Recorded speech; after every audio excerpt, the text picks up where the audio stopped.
Hey guys, what's up? It's MJ. I recently quit cigarettes and I wanted to kind of get into the advantages that nobody really talks about. The advantages of smoking cigarettes.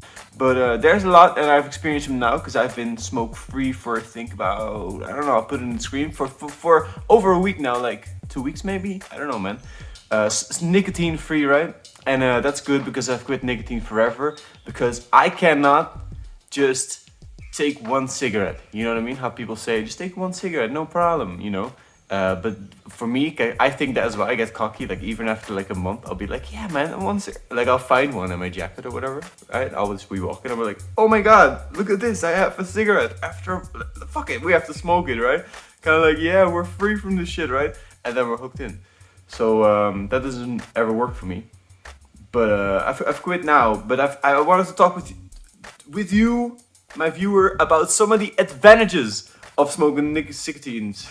Here we go. Advantage number 1. I don't know, man. You lose your sense of smell, which is kind of bad, I think, to be honest. Because when you're smoking, you kind of just accept, oh, I lose my sense of smell, but I never really needed that, right? Like that's what you start telling yourself. And then when you're off nicotine, you do realize how ridiculous it sounds, right? Like maybe if you're not smoking, listening to this video, you'll know that's wild. Why would I lose one of my 5 senses? What do you have 5? Do we have 6? I don't know. But why would you use such a essential way of perceiving the world? Like, you know what I mean? Like sacrifice it for what? For these little smoke sticks? But when you're smoking, it makes a lot of sense. But when you do finally get to that point when you lose your sense of smell, you can walk into bathrooms, right? And they could be like really smelly. And you won't care because you don't even smell it. It's like a romantic booster as well, right? Because if your partner has like smelly farts, you can just like, man, I'm a smoker. I don't know. I don't even know. I can't smell shit. I wouldn't smell bacon if I was in outer space, right? Is that what's outer space smell like? Steak, like a classic, right? It's like a wild one.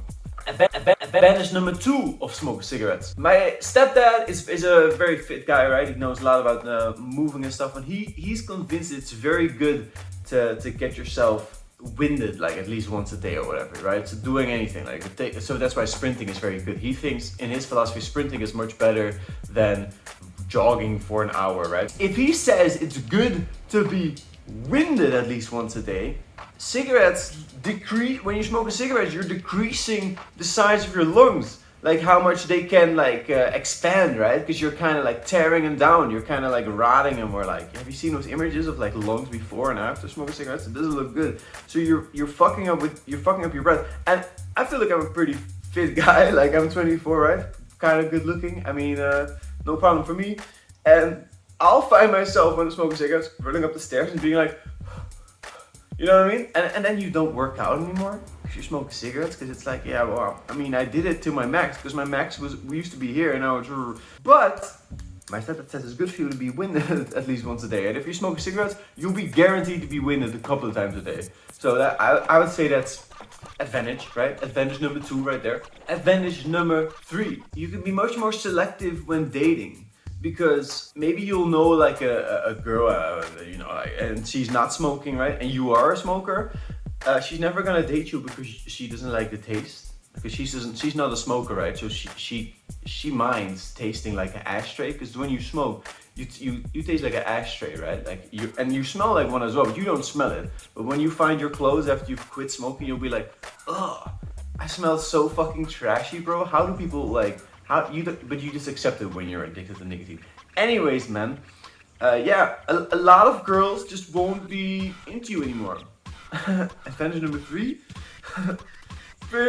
Yeah, man, there's no, I don't think there's a single person who doesn't smoke who likes the taste or smell of people who do smoke. So you can be a lot more selective when dating, and maybe if you're not into girls, you know, it's an advantage because there'll be less of them. So there you go, advantage number 3, I think that's a good one. Advantage number 4, alcohol is much better when you also smoke cigarettes.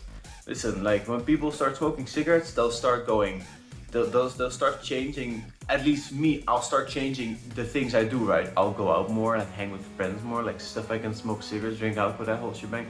So it's easy for for those two things to get intertwined. But that means that alcohol is much better when you're also smoking a cigarette. Like having a little drink and then having a cigarette, you know what I mean? And wash it away, like, and then the burn of the two, like the burn of the cigarette in the throat, and then the burn of the alcohol in the throat as well.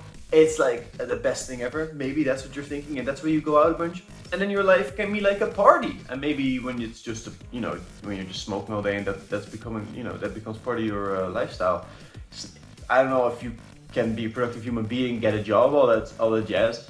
But at least it'll be fun, right? Advantage number 5, guys, and this is a big advantage. You always be on edge if you're smoking cigarettes, because if you're addicted to cigarettes, like your brain is kind of like your brain just gets this stuff, like this nicotine that's in the tobacco, right? And then your brain just kind of thinks, oh my god, this is great, like the dopamine. I don't really know how it happens. I think it's like a dopamine thing or whatever. So your brain is like, oh my god, this is great. And then it's associated, it's connected to the cigarette, right? It feels like a reward smoking a cigarette, right? That's basically what happens. It's an addiction, right? So you start craving that. So that means that every moment that you're not smoking a cigarette, like getting that reward, right? Because you have a packaging, it's a pack of rewards in your pocket, right? And when you're not smoking cigarettes, you don't need these rewards, right?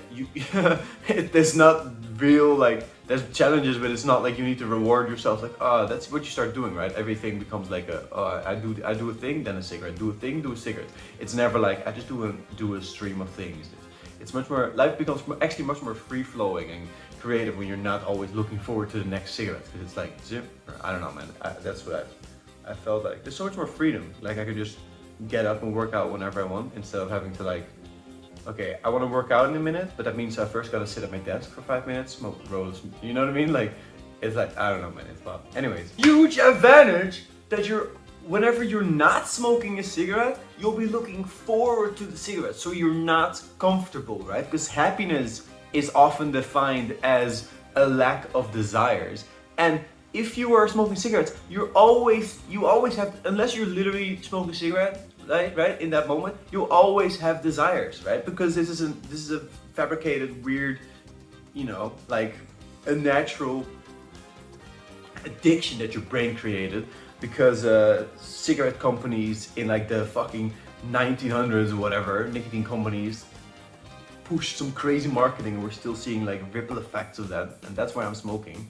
I mean, was anyways. But man, for all you people that like to live on edge, imagine that you don't have to go climb mountains, right, to be on edge. You don't have to go fucking, I don't know, play like the hardest video game on the hardest difficulty to be on edge, you know what I mean? You can just smoke cigarettes and you'll always feel on edge unless you're smoking cigarettes. That's why people become chain smokers, man. Yeah, that's some powerful shit, I'd say.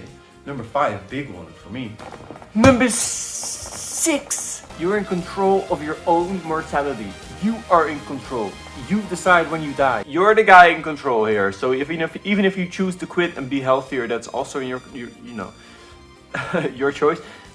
Everybody dies like a slow death. You know what I mean? Like slowly decaying. But you're fine. You'll die at 60. You know why? Because you're really enjoying life now. Because that's how great cigarettes are. And it gets messy, man, all these advantages. Because, you know, it's all about perspective, isn't it? Hey, thank you for watching this MJ video. Check out my other videos as well. Funny, funky character, that is me. And some fun stuff coming up as well, so stay tuned. Peace. It's like a really rainy, gloomy day outside. It's kind of wild, man. Or woman, if you're watching this, who knows? It's me, it's the MJ guy. Applause. Hold up. Oh no! I probably won't leave this in, but might put it in the end because it's MJ classic, right? I'm gonna make a really clickbaity video. But it's gonna be fun, right? It's gonna be like a fun little thing, because it's gonna be like, the advantages of smoking cigarettes, and then it's just gonna explain some silly shit. I haven't really thought of what I'm gonna think of yet, but right, here we go. Got my little book. Haven't written anything down though, so I don't really know. I don't really know why I got the little book, but that's fine. You know, the angle is not good. Now I'm not in frame at all, actually. See, that's what I'm talking about. This might be good. Pushing it further back. Yeah, so maybe when it previously pushed further back, that was just meant to happen. Do I look good? I feel like I look kind of weird. I got this hairband. This kind of casual. Even though I'm wearing the brightest sweater ever. But it's a comfy sweater, man. It's really heavy. I like my hair like this, but my mom says it's terrible because my mom says it looks too made. Like I intentionally did it. Like I'm the guy who does his hair like this, and I am the guy who does my hair like this. But you know, is that bad? Can I not wear my hair like this? It kind of like drapey in my face. That's cool, man. It's like the emo look, or not like the emo look, but like the I don't know, man, like the edgy, as edgy as I can get. Man, the windows are all fogged up because it's so fally outside. It's fall. Man, I can't get over myself. This is ridiculous, right? How do you just go like this? And then you go like this? No, that doesn't work. How do you control hair, bro? I have so much hair, dude. But I don't want it to be this puffy. I kind of look like Sora. Oh, man. Why is this in the video? I don't know. I can start a video like this. Hey guys, what's up? I can actually do it. Hey guys, what's up? It's MJ.